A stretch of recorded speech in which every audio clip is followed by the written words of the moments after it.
he knows, Holi ஸ்பிரிட்க்கு தெரியும், சோதனைக்கு இவரை ஒப்பு கொடுத்தா இந்த சோதனையில இவரால் ஜெயிக்க முடியும்னு தெரிஞ்சதுனால தான் ஆவியானவர் இயேசுவை பிசாசினால் சோதிக்கப்படுவதற்கு என்ன செஞ்சிட்டாரு?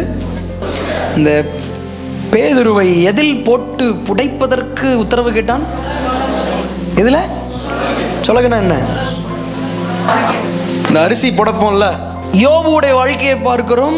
நேராக போய் ஆண்டவர்கிட்ட நின்று பிசாசு கேட்ட ஒரே வார்த்தை, அவனை சோதிக்கிறதுக்கு எனக்கு இடம் கொடு, நான் அவனை சோதிக்கிறேன், அதில் அவன் சரியா நின்றுட்டான்னா பார்த்துடலாம் அப்படின்னு ஒரு பயங்கரமான சவால் வைத்தான்.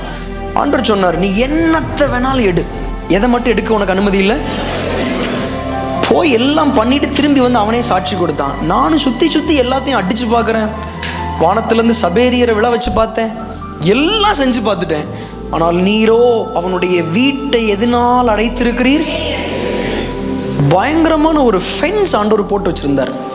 அந்த வேலையை மீறி பிசாசுனால சில விஷயங்கள் யோபுவின் கூடாரத்திற்குள் என்ன செய்ய முடியல. நான் நம்புறேன், விசுவாசிக்கிறேன், பிசாசு உங்களை சுற்றி சுற்றி சோதித்தாலும் தேவன் உங்கள் குடும்பத்தை சுற்றிலும் ஒரு பலத்த வேலையை போட்டிருக்கிற வரைக்கும் அவன் உங்களை தூரமாக நின்று பயங்காட்டுவான், தூரமாக வேஷம் போட்டு உங்களை ஒரு மாதிரி பயங்கரமாக மிரட்டுவான்.